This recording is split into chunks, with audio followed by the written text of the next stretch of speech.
மாலையில எடுத்துக்கப்பா. அம்மா இடம் அருமையா இருக்கு.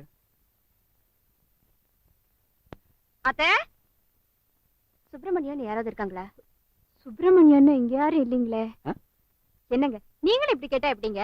அவன் பேரு சுப்பிரமணியன் தான். ஆனா சிஆர்எஸ்ங்கிற பேர்ல கதை எழுதிட்டு இருக்கான். அவரு அவரு அப்பா,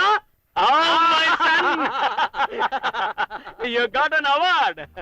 சாகித்ய அகாடமியில உனக்கு பரிசு கொடுத்திருக்காங்கடா. பானை போடுங்க.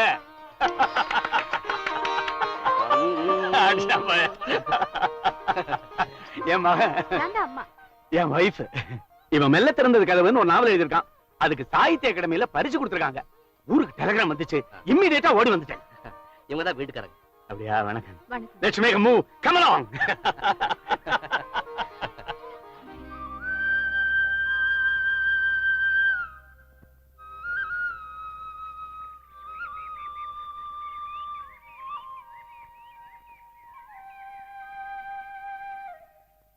என்னங்க நீங்க தான் சிஆர்எஸ்ன்னு தெரியாம நான் பல தடவை உங்களை இன்சல்ட் பண்ணிருக்கேன். என்ன மன்னிச்சிடுங்க. இத சொல்றதுக்காக இவ்வளவு தூரம் வந்தீங்க? நியாயமா பார்த்தா நான் தான் உங்ககிட்ட மன்னிப்பு கேட்கணும். எதுக்கு? என்னோட ரசிகை ஷியாமளாக்காவே நீங்க தான் தெரிஞ்சு. நீங்க எழுதுற எல்லா நாவல்ஸையும் நான் படிச்சிருக்கேன். அதுல இந்த கோபுர கலசங்கள் தான் எனக்கு ரொம்ப பிடிச்ச நாவல். அதான் அதை பாராட்டி 7 லெட்டர் போட்டிருந்தீங்களே. அத்தனையும் நீங்க படிச்சீங்களா? படிச்சது மட்டும் இல்ல, ஃபைல்லையும் போட்டு வச்சிருக்கேன். அதுல இந்த கோடையன் கேரக்டர் நிச்சயமா அது நான் இல்ல. இல்ல, அந்த கேரக்டர் ரொம்ப சூப்பர். ஏன் சார், அதெல்லாம் முழுக்க முழுக்க உங்க ஓன் கற்பனையா இல்ல? எல்லாத்தையுமே கற்பனை எழுத முடியாது. வாழ்க்கையில சந்திக்கிற கதாபாத்திரங்களை மனசு வச்சிருந்து இந்த மாதிரி நாவல் எழுதும் போது சேர்த்துக்கணும். அப்படியா? ஏன் சார், எந்த ஒரு அழகான ஆப்ஜெக்ட பார்த்தாலும் அது அப்படியே உங்க மனசுல பதிஞ்சிடும் இல்ல?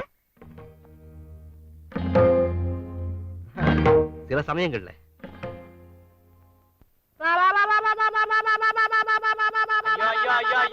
என்னமா இது மட்டபத்தியானத்துல? யாரு எங்க துணியை கைப்பட்டது? நான் தான். இப்ப எடுக்க போறியா, எடுத்து வீசட்டுமா? துணியில கைய வச்ச கைய வெட்டி போடுவேன். வெட்டிடுயா? வெட்டிடுயா நீ? வெட்டி பார்க்கலாம். முதல்ல எடுத்து வீசு பார்க்கல. அடடா, என்ன பாதி எப்ப பார்த்தாலும் அந்த பொண்ணுகிட்ட தகராறு.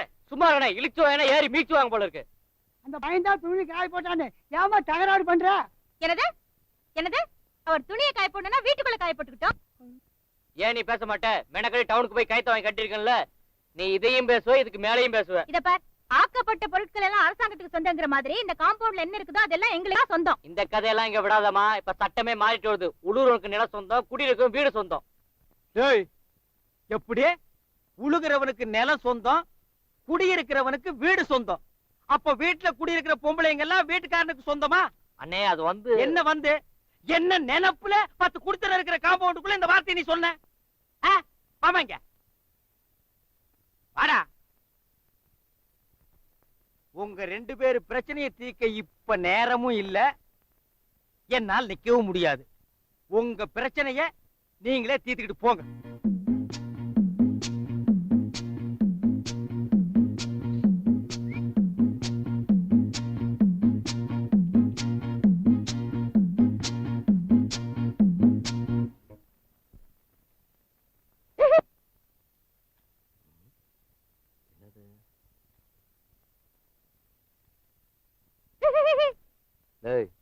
என்னடா சத்தம்? சிரிச்சு என்ன பார்த்தா அவ்வளவு கிண்டலா இருக்கு உனக்கு? ஏன் மாமா, ராத்திரி பூரா எழுதிட்டே இருக்கியே, உனக்கு வயிற்று வலியே வராதா? ராத்திரி பூரா எழுதுனா வயிற்று வலி வராது, கால புண்ணு தான் வரும். பேசாம படு. உன்னை ஏன் வீட்டை விட்டு விரட்டினாங்க இப்ப தாண்டா புரியுது. என்னடா அது தலைகால் தெரியாம போதி படுத்திருக்க? குளிருது மாமா. குளிருதா? ஃபேன் 5ல வச்சிருக்கிறேன், உனக்கு குளிருதா? நெறியிறேனே, பார்த்தா தெரியல. என்னடா அது முதுகு பக்கம் சட்டை கிழிஞ்சிருக்கு? கிழிஞ்சிருக்கா? எங்க? இல்லையே.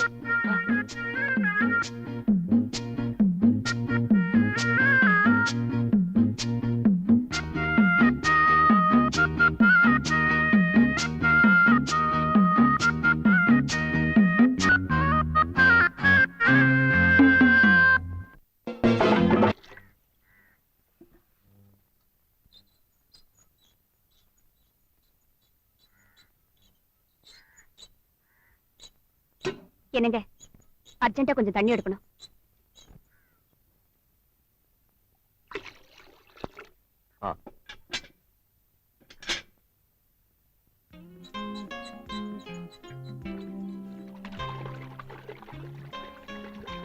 என்னங்க அர்ஜென்ட் சொல்லிட்டு என் பக்கெட்ல தண்ணி ஊத்துறீங்க? நான் தண்ணி எடுத்து தரேன்னு சொன்னா நீங்க வேண்டாம்னு சொல்லிருவீங்க, அதனாலதான். இப்படின்னு தெரிஞ்சிருந்தா இன்னும் 2 பக்கெட் கொண்டு வந்திருப்பேன். கொண்டாங்களே.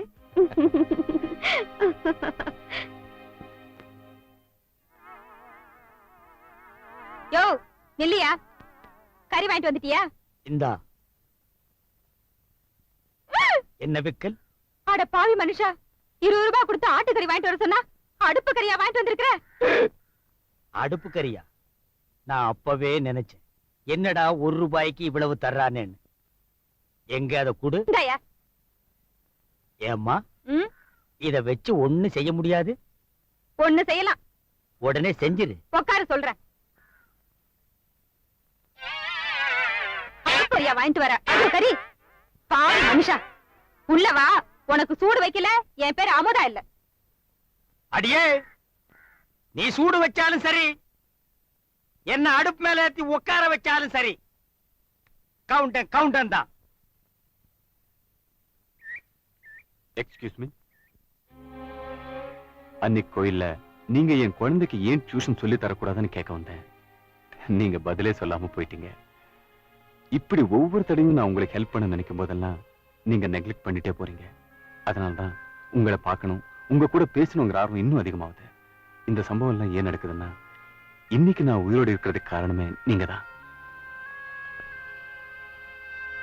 எஸ்.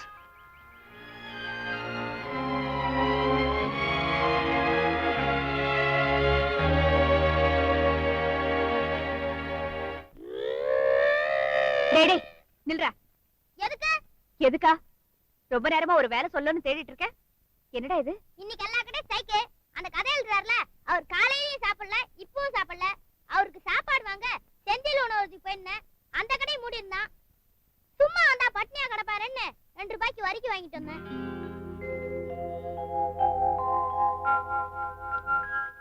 நான் கொண்டு போய் குடுத்துட்டு வந்துடுறேன். அவர் பட்னியா கிடப்பாரு. டேய் உள்ள வா.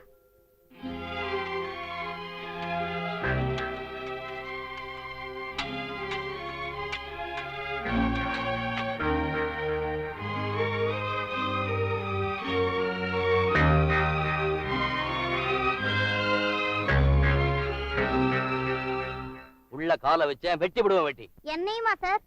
அட ரமேஷா, வா வா வா வா வா வா. என்னடா அது? ஸ்ட்ரைக் நாள் அதுவுமா? எந்த ஹோட்டல்ல பாத்திரத்துல சாப்பாடு கொடுத்துறாங்க? பட்னி கிடந்தா அவங்க உடம்பு கட்டுறோம்னு எங்க அண்ணி தான் கொடுத்து அனுப்பிச்சாங்க. அண்ணிக்கிட்ட ரொம்ப தேங்க்ஸ்னு சொல்லு.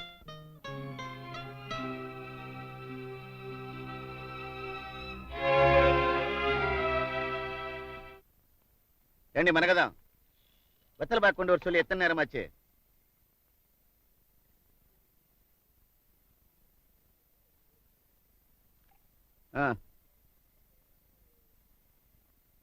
பாக்குன்னு வேற தனியா கேட்கணுமா?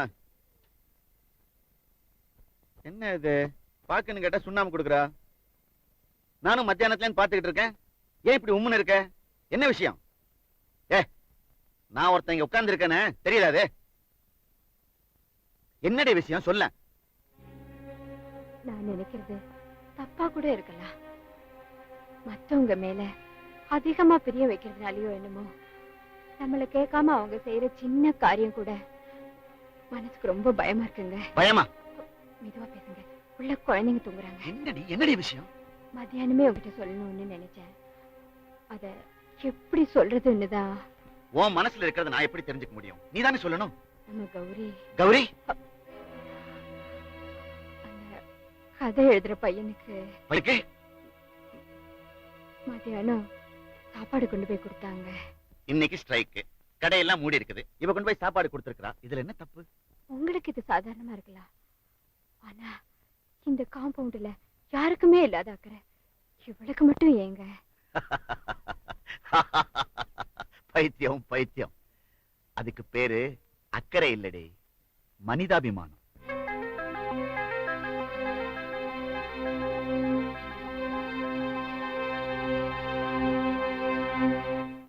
யோ, இன்னும் ஏன் வாழையில கிளிட்டு இருக்க? மணி 10 ஆச்சு, வந்து படு. ஏய், ஒரு 3 ரூபாய் கொடு. எதுக்குயா? நான் எது கேட்பேன்னு உனக்கு தெரியாதா? எதுக்கு கேட்டாலும் வேலை விஷயமா கேளு தரேன். ஓஹோ, உங்ககிட்ட வாங்குற 3 ரூபாய்க்கு நான் என்ன துபாயிலேயே போய் வேலை பார்க்க முடியும்? கொடுக்க முடியாது, கொடுக்க முடியாது, கொடுக்க முடியாது. வச்சுக்கோ.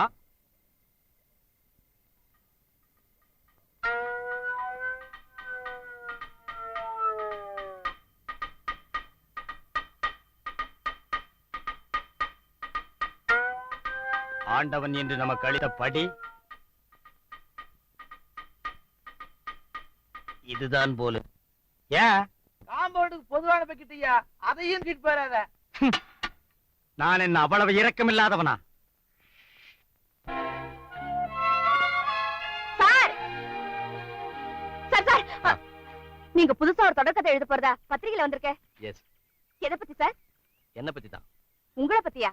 புதுசா இருக்கு. ஆமா, இந்த ஊர்ல நான் சந்திச்ச மனிதர்கள், கேள்விப்பட்ட சம்பவங்கள், என் மனசை பாதிச்ச நிகழ்ச்சிகள், இதையெல்லாம் தொகுத்து இந்த நாவல் எழுத போறேன். எப்ப ஆரம்பிக்க போறீங்க? தலைப்பெற வச்சிருக்கீங்க. ஒரு மௌனம் கலைகிறது. எப்படி இருக்கு? ஒரு மௌனம். தலைப்பு ரொம்ப பிரமாதமா இருக்கு. ஆமா, இது எப்ப வெளிவரும் சார்? அவ்வளவு அவசரமா? சார் சார்,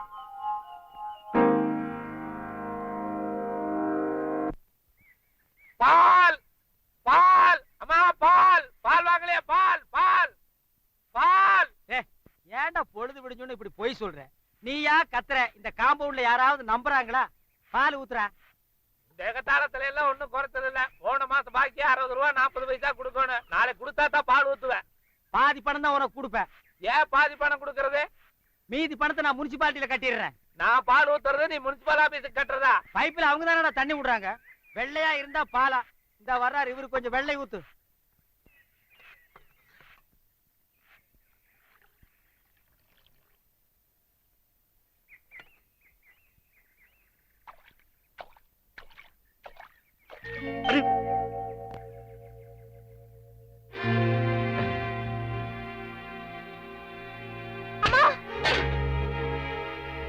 என்னடி சொல்ற?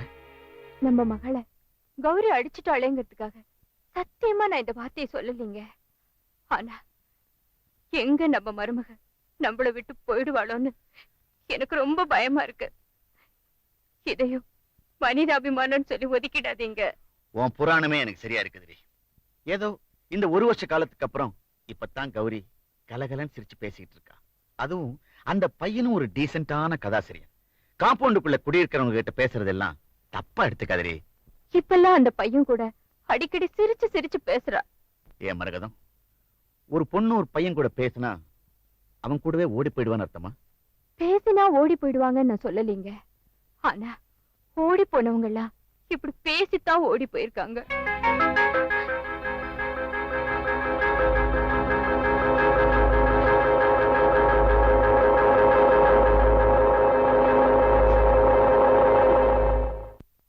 மாமா, நீ மதுரைக்கு போக மாட்டேன்னு டிக்கெட் கிழிச்சு போட்டப்போ நினைச்சேன். இப்பெல்லாம் கௌரி உனக்கு ரொம்ப சப்போர்ட் பண்றால. தண்ணி எடுத்து வந்து கொடுத்தா, சாப்பாடு கொண்டு வந்து கொடுக்குறா. சுருக்கமா சொல்றேன், 3 நாள்ல விதவியான கௌரிக்கு நீ ஏன் வாழ்க்கை தரக்கூடாது? செல்வம், ஒரு பொண்ணு நம்ம கிட்ட பிரியமா பழகிறத வச்சு அவன் நம்ம விரும்புறாங்கிற தப்பான முடிவுக்கு வந்துடக்கூடாது. மாமா, எந்த ஒரு பொண்ணு இதுக்கு மேல தன் மனசுல வெளிப்படையா சொல்ல மாட்டான். நீ தப்பா நினைக்கிற. தப்பா நினைக்கல, சரியா தான் நினைக்கிறேன்.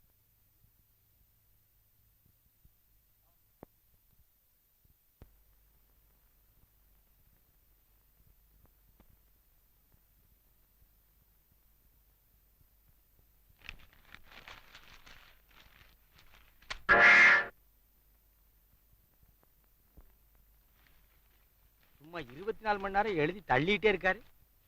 அப்படி என்னதான் எழுதியிருக்காரு?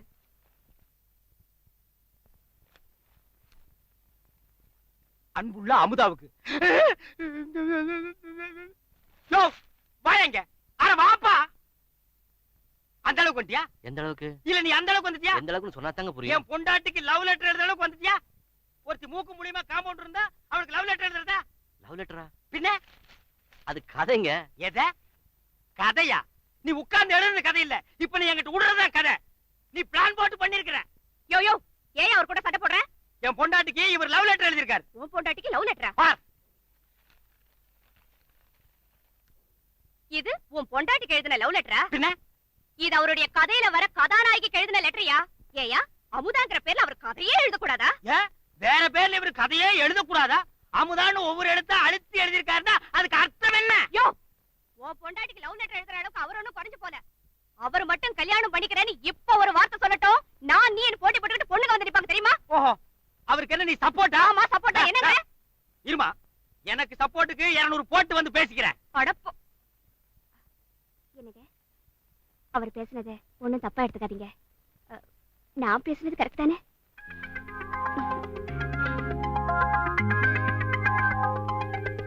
நம்ம கௌரி அவர் மட்டும் கல்யாணம் படிக்கிறேன்னு சொன்னா போதும், நான் நீனு போட்டி போட்டுட்டு பொண்ணுங்க வந்து நிப்பாங்கன்னு சொன்னாலே அதுக்கு அர்த்தம் என்னங்க? நான் எத்தனையோ தடவை சொல்லிட்டேன், நீங்க நம்பல. இப்ப கண்ணால பாத்துட்டீங்கல்ல. உன் மனசு படுற வேதனை எனக்கு புரியாம இல்ல. இன்னைக்கு நாம பார்த்த சம்பவம் மனசுக்கு கஷ்டமா தான் இருக்கு.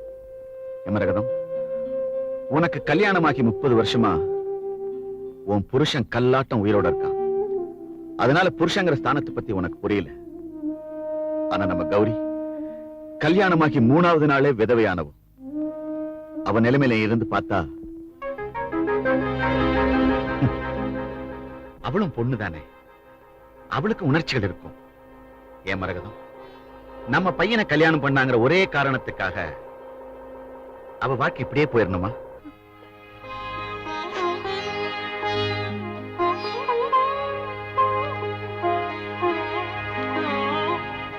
என்ன மன்னிச்சிடுங்க. அவர் மட்டும் கல்யாணம் பண்ணிக்கிறேன்னு இப்ப ஒரு வார்த்தை சொல்லட்டும், நான் நீ போட்டி போட்டுக்கிட்டு பொண்ணுங்க வந்து நிப்பாங்க தெரியுமா? நான் பேசுனது கரெக்ட் தானே?